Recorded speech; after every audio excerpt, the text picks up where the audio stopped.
En août dernier, Anesh s'est éteinte après un tragique accident de voiture.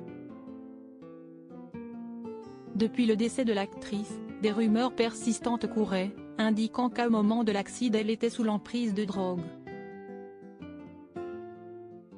L'autopsie vient d'être rendue publique. La mort d'Anesh est survenue au beau milieu de cet été de canicule. L'actrice a succombé à un terrible accident de voiture. Des témoins ont déclaré qu'Anesh roulait à environ 80 km/h dans une zone résidentielle limitée à 25 km/h lorsqu'elle a heurté, avec sa Mini Cooper, une façade d'une demeure du quartier Mara Vista de Los Angeles. Le véhicule s'est tout de suite embrasé et ce n'est qu'après plus de 30 minutes de mobilisation intensive devant un brasier infernal, que les pompiers sont parvenus à sortir l'actrice de sa voiture toujours enflammée. Le porte-parole de l'artiste a d'abord essayé de se montrer rassurant, indiquant qu'Anesh était dans un état stable.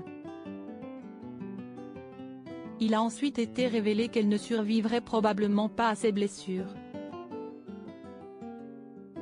La star de 6 jours, cette nuit aurait été brûlée au second degré sur 12% de son corps. En état de mort cérébrale, Anesh est restée branchée à un respirateur artificiel en attente d'un prélèvement d'organes, puisqu'elle était donneuse.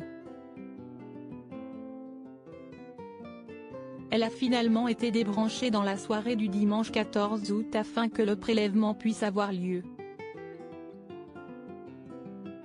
Fin du mystère. Durant sa vie, l'actrice avait connu de difficiles épreuves et avait rencontré des problèmes d'addiction.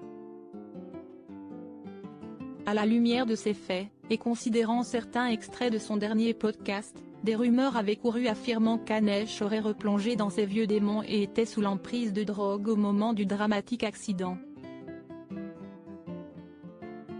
Le rapport d'autopsie qui a été rendu public indique en effet la présence de drogue dans l'organisme de la comédienne, mais ces dernières ne sont toutefois pas à l'origine de son décès ou responsables d'un état second. Les analyses d'urine et de sang ont été notamment positives à la cocaïne et aux cannabinoïdes. Autre substance, le fentanyl, qui lui aurait en revanche été administré à l'hôpital après son accident. Il n'y a aucune preuve d'affaiblissement des facultés par des substances illicites au moment de l'accident, a toutefois précisé le rapport.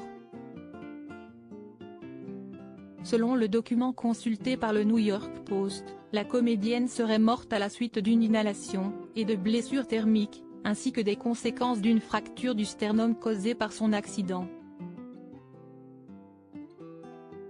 Une maigre consolation pour ses deux fils Homer et Atlas.